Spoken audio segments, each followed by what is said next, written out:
राम राम भाई, मेरे छोटे बड़े भाईयान हैं और पिता समान बुजुर्ग और माता बहनों को जो ये यूट्यूब पर मेरे सब्सक्राइबर जुड़े हैं और जो ये वीडियो देख रहे हैं। भाई, जो चर्चा कल हमने ख़त्म करी थी, हमने भगवान श्री राम का और रावण का एग्जाम्पल लिया था।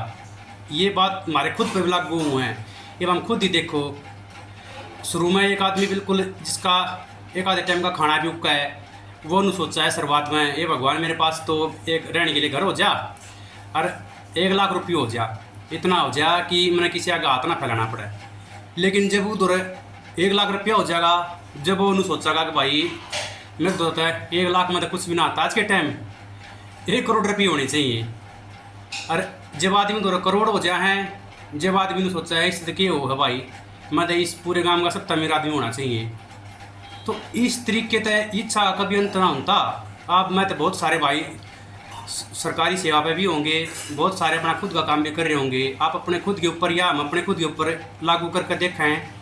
जब हम सर्विस पर ना थे, दिन रात कोचिंग लेकर उसकी तैयारी करा करते, जब हमारी यह थी अब हमारी अंतिम लक्ष्य केवल नौकरी है, लेकिन ये उससे हम संतुष्ट हो गए। तो भाई अगर मैंने ना कहता करोड़पति अरबपति बात को ना, अगर किसी ने इस पूरी पृथ्वी का एक राज्य बना दिया जाना, जो पहले होया करते सामंत होया करते गांव के, फिर जलेदार होया करते, राजा होया करता, फिर एक चक्रवर्ती होया करता, जो कई राज्यों का समूह है नू। ये अगर किसी आदमी ने एक देश का नहीं सारी पृथ्वी का एक छत्र राज दे दिया जाना, वो फिर सुखी हो जाएगा? वो सुखी ना हो, आंतरिक रूप तो फिर भी दुखी होगा। अब किससे भी धनवान आदमी ने मिलकर देख लियो, उससे पूछ कर देख लियो, हाँ भाई क्या हाल है, सुखी हो? तो वो भी सुखी को ना। क्यों? इस चीज़ में एक चीज़ कॉमन है, दुख का जो मेन कारण है असीमित कामनाएं, इच्छाएं। तो यह बात हमारे जो बड़े बड़े दार्शनिक हैं उनने सब ने कही है कि मनुष्य जन्म दुखा का घर है। और लेकिन उस दुख का कारण कौन है? उस दुख का कारण भी हम स्वयं हैं। कोई हमारे दुख का कारण दूसरा है, यह बात सोचा है ना, यह हमारी सबसे बड़ी गलती है। अपने दुख का कारण हम खुद हैं और हमने खुद ही समझना पड़ेगा। अब जो यह दुख की जड़ है ना, यह ख़त्म करनी पड़ेगी। पहले आता है हम जो दुख का मेन कारण है, आदमी दुखी क्यों है, इसके ऊपर चर्चा कर रहे हैं। इसने दूर करने के कारण के ऊपर भी चर्चा करेंगे। तो भाई मैं एक पंक्ति के द्वारा समझाना चाहूँ कि इस सृष्टि में कोई सुखी नहीं है। निर्धन कहे धनवान सुखी, धनवान कहे सुख राजा को भारी। निर्धन कहे धनवान सुखी, धनवान कहे सुख राजा को भारी। राजा कहे चक्रवर्ती सुखी, चक्रवर्ती कहे सुख इंद्र को भारी। राजा कहे चक्रवर्ती सुखी, चक्रवर्ती कहे सुख इंद्र को भारी। इंद्र कहे श्री राम सुखी, श्री राम कहे सुख संत को भारी। इंद्र कहे श्री राम सुखी, श्री राम कहे सुख संत को भारी।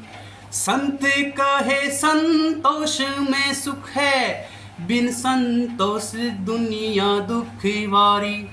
तो भाई इस पंक्ति का ये भावार्थ है, अक्षय स्वर्ग का राजा बना दे तो देवता बना देगा आदमी ने, तो नू सोचेगा अगर मैंने इस इंद्रदेव के अंडर में रहना पड़ा है, इंद्र बन जाऊँ जब ठीक रहूँ। लेकिन यहाँ से लेकर ये सारी ऊपर तक स्वर्गलोक तक ना सारी भोगियोनियाँ हैं। इसमें मुक्ति जब तक ना होगी, जब तक हम समझ ना लेंगे कि हमारे जीवन का वास्तविक उद्देश्य क्या है। तब भाई सुखी अगर रहना है ना, तनाव मुक्त अगर रहना है, तो अपनी इच्छाओं को है वो सीमित रखो। इच्छा ना धीरे धीरे अपनी जो नाजायज इच्छा ना धीरे धीरे उन्हें मतलब छोड़ते चले जाओ। अपने आंतरिक मन ने समझाओ कि ये इस तरह, क्योंकि आपने इससे दुख मिलेगा। वही बात आओगी, अगर इच्छा हो आपने कोई पाल ली मन में, अगर वो ना पूरी होगी तो फिर आपने क्रोध आओगा, आप भगवान को कोसोगे बार बार। अगर वो पूरी होगी तो वो फिर एक नई जन्म लेगी। तो भाई ये हमने खुद का उदाहरण भी देखा अपने आप का भी। तो अगर हमने सबसे धनवान आदमी अगर हम बन जाएंगे, जब भी हम सुखी नहीं हो पाएंगी।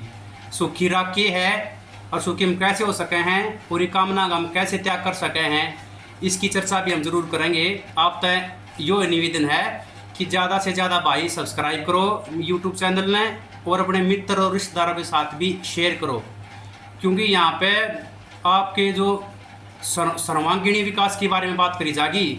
शारीरिक स्वास्थ्य भी जरूरी है, और हमारी जो जीवात्मा है उसको इस संसार रूपी भव सागर से हम पार कैसे ले जा सकते हैं, वो तरीका भी हम आपने समझाने की पूरी कोशिश करेंगे भाई। राम राम भाई।